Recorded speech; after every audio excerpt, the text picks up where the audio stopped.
Hi guys, welcome to the Houston Zoo. My name's Kendall and I'm a host keeper here. So I'm part of the team that takes care of our Red River hogs, and those are going to be the animals that we're highlighting today for our Facebook Live. So hang tight, we'll let a few more people log on and then we'll be talking all about our Red River hogs. If you're wondering where in the zoo you can find the Red River hogs, they actually share space with our gorillas. So anywhere that you're in the gorilla area, you can also see the hogs. That's because these guys are found together in the wild. These are called Red River hogs. They should be coming out pretty soon here. We've laid down all kinds of food and goodies for them, so it's a nice midday snack. They're called Red River hogs for two reasons. They are reddish in color, as you can see. I think Miss Luna making her way down right now. They are reddish in color and they live around rivers, so they are called Red River hogs. So you can see in their yard here, we've got a big old river running right through the middle of it. Because even in the wild, when they've got options to go other places, they tend to stay near the water. They're decently good swimmers, as good as pigs can be. And so they do like to kind of swim in the water to cool off. They'll also eat lots of marshy, reedy plants that grow up around the water. So we've got Luna coming down here, finding all of the good snacks. And Pinto, one of our other females behind her, also finding some good snacks. Pigs in the wild and here are omnivores. So they eat meat, they eat plant matter, they eat pretty much anything they feel like eating. Their digestive systems are really hardy and strong. So it looks like they're getting a little bit of pear, a little bit of zucchini, they've got some lettuce, and we've even got a few crickets down there for them and some cherry tomatoes. So they will eat, like I said, they'll eat meat, they'll eat vegetables, they will eat whatever they want to eat. These guys are pigs, literally and figuratively. So that's Pinto that you're looking at right now. She is the youngest of our three hogs. She is going to turn 4 this year. Our other two are Luna, who's on camera right now, and she's about 10 years old. And then Neptune is our big boy that's running up right now. He's our oldest. He's going to turn 14 this year. Luna and Neptune are two of the original hogs that were here at the Houston Zoo when this yard first opened, back when we first got gorillas back. They've lived here the whole time. Pinto came to us just last year from the Cheyenne Mountain Zoo. We do have a breeding recommendation for our pigs. We don't have anything stopping them from breeding. We hope that Neptune will have some pig babies with the girls that we've got. We've got breeding recommendations for them. We just haven't had any piglets yet. We've had piglets years ago, but not in recent years. So that's Neptune you're looking at now. Neptune, you can tell the males apart from the females by looking at those protrusions on their face. You can see he's got the big kind of like bumps on his face.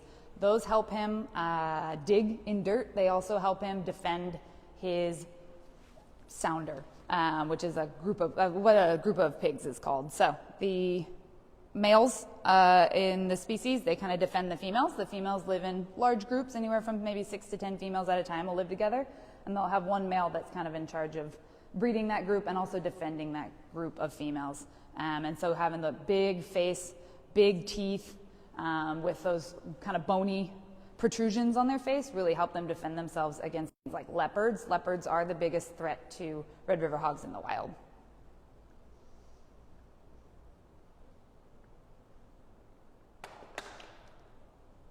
Pigs in general are very, very smart. Red River hogs are also very smart, so these guys are really fun to work with as a zookeeper. They can learn a lot of really interesting behaviors that can help us take care of them and help them participate in their own vet care. They can also learn some behaviors that are just for fun.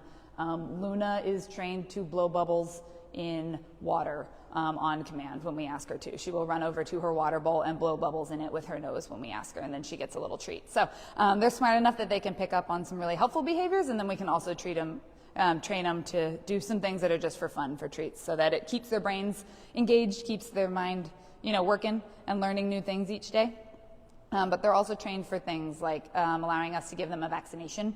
They'll line up with their hip up against the mesh, and so that we can actually give them quick injections if we ever need to, without really stressing them out. And they know what to expect. They just put their hip up against the mesh, and then they get a nice little treat. Something that we use to as a treat a lot for training is peanut butter. These guys absolutely love peanut butter. Pinto's demonstrating that they are very, very good at swimming and walking around in the water. What she's eating right now are cherry tomatoes. So every now and then on warm days, we'll throw some cherry tomatoes down into their yard and into their pool to encourage them to kind of get in the water and forage for cherry tomatoes, kind of like bobbing for apples, but with cherry tomatoes. It's a nice little treat for these guys. Like I said, they are great swimmers, and they have these pools down here in their yard that always have water in them, so they can always cool off if they want. You'll find them kind of walking through the water throughout the day during the summer. We've got several different pools that are all kind of different depths. So there are actually a few deeper pools down kind of towards the bottom part of their yard that the hogs can truly swim in. Like it's above their head. If they want, they can swim. But these are a little bit more shallow, so we tend to find them kind of rolling around and laying in these when they want to cool off during the summer.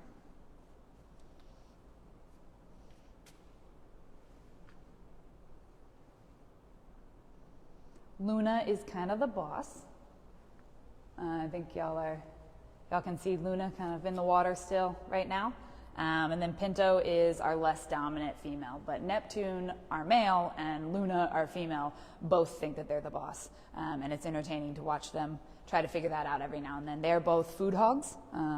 They really love their food. They like to monopolize their food, but neither of them want to let the other one have the food. So we tend to scatter all of their food around, and so that they don't have to all stand and eat from one pile. They kind of have to walk around and forage from place to place looking for food like they would in the wild. This is kind of how they'd be spending their time in the wild. They'd be moving around loosely as a group. They'd just be walking around watery areas looking to see if there was anything that they can eat. Like I said, they'll eat grasses, they'll eat hay, they'll eat tubers like sweet tomatoes or sweet potatoes and yams and things like that. They'll eat squash. These guys will eat a lot of things, and they just, throughout the day in the wild, they're kind of wallow in the mud, and then they'll go back and they'll look for food, and then they'll wallow in the mud and they'll look for food. So if you're ever wondering where they might be, I definitely recommend, if you're ever at the zoo and you're wondering where you might be able to see them, I definitely recommend looking around the pools. And also looking in the shady corners of the yard. They really are good at finding those places where it's cool sand or mud for them to lay down in and cool off during the summer when it's hot.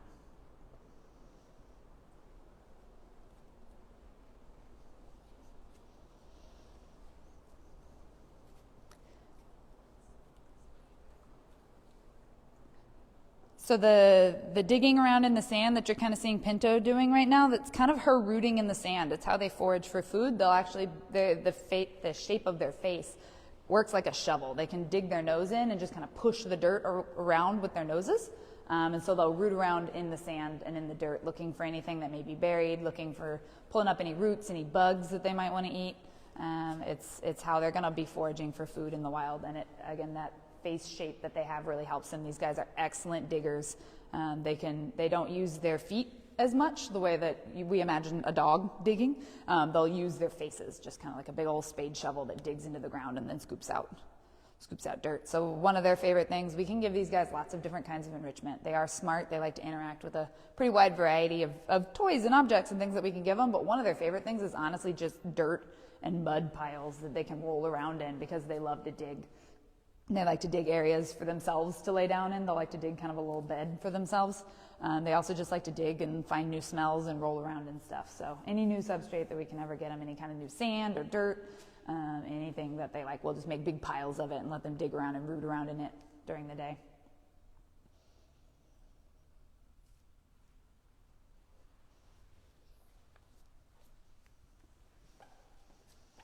So Neptune, as our boy, weighs a lot more than our girls. He weighs over 200 pounds.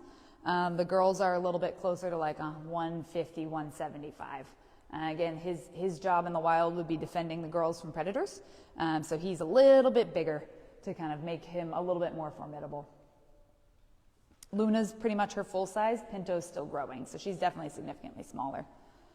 We're getting asked, how can we help save them in the wild? That's a really excellent question. So red river hogs and gorillas live in the same part of the world, so the things that we can do that help save gorillas also help save red river hog. The number one thing that we like to recommend and support here at the Houston Zoo is recycling electronics. So these guys live in a part of the world that unfortunately is being mined. And so they're facing a lot of habitat loss. And the reason that people are mining it is they're looking for precious metals that go into making things like cell phones, tablets, things like laptops, things like that. So if we can recycle our old and our used electronics, then we don't have to be taking that raw material out of the environment anymore. And it means that the habitat for things like hogs and gorillas and even like chimps and okapis and all kinds of animals that live in the Congo and in the rainforests of Africa Make sure that their habitat stays preserved and stays untouched. So that's the best thing that we can be doing to help protect these guys in the wild.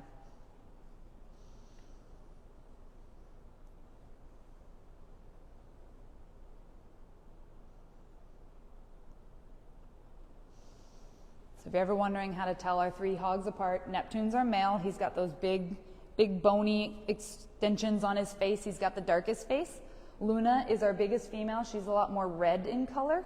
And Pinto is our youngest, smallest female. She's a lot more orange in color. It's maybe hard to see when you're not looking at them at the same time, but when they stand next to each other, they are pretty distinctly different colors. There she goes. She's rooting around in the ground a little bit. We're also being asked, do the markings on their face help with camouflage? Maybe a little bit. You know, that's a good question.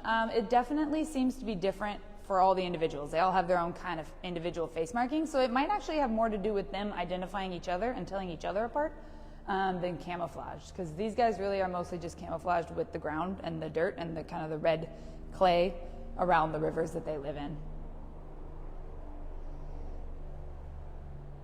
They also have very distinct ears that I love and like to point out. They've got those little tufts of fur on the edge of their ears. We call them elf ears a little bit. That helps them, and you'll see as she kind of walks around, she's constantly kind of swatting her ears around and swatting her tail back and forth.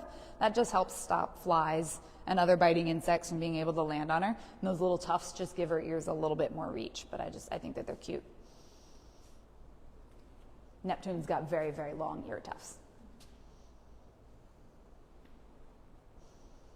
And these guys are really, really smart. They have a lot of personality. They can hear us coming in the morning, and they will scream if we're not feeding them at a rate that they want to be fed.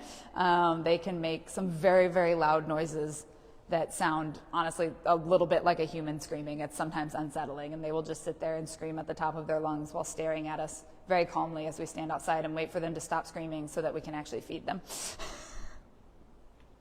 Pinto in particular is very talkative in the mornings. She just will sit there and kind of do that yell that pigs can do until she gets fed, or she thinks the others are being fed and she hasn't been fed yet. She will make noise and she will express that she is not happy about that. I say that Neptune sings. He has a much different noise that he makes than the other two, and it sounds a little bit more like someone struggling to sing at a karaoke place. But Neptune will sing in the afternoon when he wants to be let back in the barn. So they are very vocal. They like to talk to us a lot. They let us know what they want and what they want from us. What is my favorite thing about working with them? I could just talk forever about that. I've said it a few times. They're really smart. I find that really fun because I think that means that they all have their own distinct personalities. I imagine Neptune to be a lot like Eeyore, the character. He's very resigned to everything. He doesn't run around. He's not as active and kind of frantic as the other two. He's just moseying along, doing his own thing, looking for whatever he wants to do that day. He's a lot more relaxed than the other two. So I like being able to see that personality come out. Luna, again, is a little bit more of a boss. She wants what she wants, and she's going to push the others around to go get it. And then Pinto has been fun because she's just kind of growing up with us. She's only about to turn 4 years old, so she's just now kind of reaching her adult size. We're starting to see her personality come out a little bit. She's definitely a lot more reactive, a lot more fun. Like she runs around, she reacts to stuff, she plays with toys a little bit differently than the others. So it's been fun kind of getting to know them all as individuals, not just as a species. It's fun watching their social interactions throughout the day. Neptune and Pinto really get along, and Neptune and Luna really get along, but Luna definitely wants Pinto to know that she's the boss most of the time. So you can kind of see, even as they all forage together, Luna's always keeping an eye on Pinto, making sure that Pinto hasn't found something better. If Pinto ever discovers something that Luna thinks is a better treat than what Luna's eating right now, she's going to come over and she's going to try to take it from Pinto.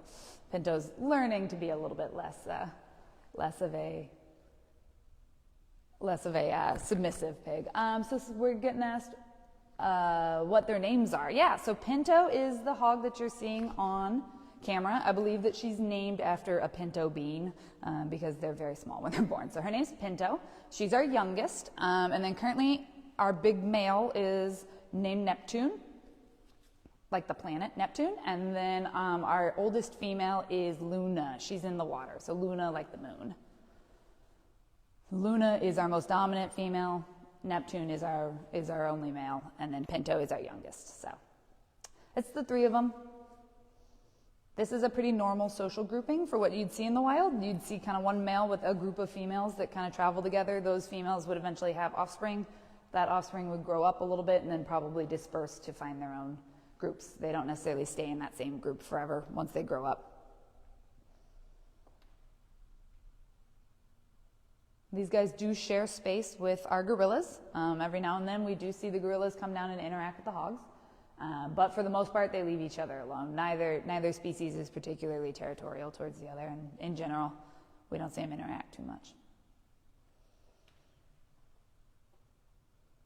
That's pretty similar to what you'd see in the wild. Animals, they live around other species besides their own. They interact with other things. They don't just interact with their own thing day after day. So it makes for a little bit more of a natural social setting for these guys to be able to have them in yards and share yards with other species, not just have one species per spot. We're looking at Neptune again here. He's rooting around in the ground. It looks like he's found some crickets. So these hogs are omnivores. They will eat meat. And they will eat things like live bugs, crickets, mealworms, anything along those lines. They will dig for. They'll eat if they find it. We'll offer it to them for food a couple times a week. Insects are actually a really good source of lean protein. We want to give these guys healthy ways to kind of maintain their muscle mass. We don't necessarily want them to get too pudgy because that can cause health problems. And they're pigs. They tend to be a little lazy. So we want to make sure that we keep them active and engaged with what they're doing. So things like feeding live crickets, feeding scatter feedings where they have to kind of wander around and look for their food and go from place to place. We'll also give them puzzle feeders. They're really fun to watch play with puzzle feeders, which are basically just like balls with holes cut in them and things like that we can put food in. And the hogs have to push the ball around in order to get the food to fall out. So they'll play with those a lot. And what I really like about the hogs is they'll actually choose to work for their food. We've done kind of tests almost where we put a small pile of food out in a space where the hogs have access to it, and then we'll also put the food in like a puzzle feeder or just in a device that they have to work for it, and they will almost always choose to ignore the food that's free and on the ground and use the toy and try to work for it. So they are smart animals. They enjoy having their brains kind of engaged like that, and so they typically will go ahead and just ignore the free food for now and start playing with the toy and trying to figure out how to get food out of the toy before they go for the free stuff on the ground. It's a scientific concept called contra-freeloading. It's really interesting. And what you're seeing right now is really normal Red River hog behavior. They're just kind of constantly walking around looking for food here, there, and everywhere. They are omnivores. They can eat just about anything. So anything they find that they want to eat, they will eat. They'll get in the water a little bit. They'll get out of the water. They'll dig a bit. They live lives of leisure here.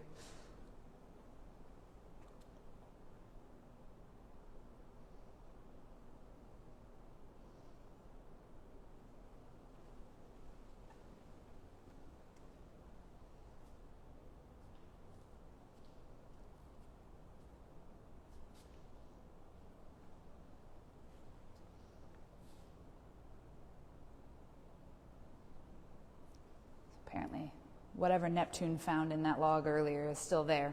Now Pinto wants to see if she can get it. Like I said, they're probably looking at either some kind of bug that's got down in there, or some crickets, mealworms, something like that.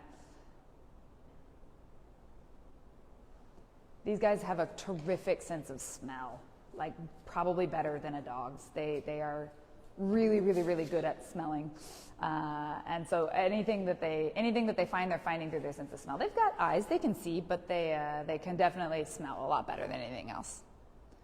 Well, all right, guys, thank you for tuning in for our debut Facebook Live for our Red River Hogs. Just thanks for all your questions. Hopefully you learned something. Hopefully you liked it. Go ahead and join us again next week, next Wednesday, for a different animal.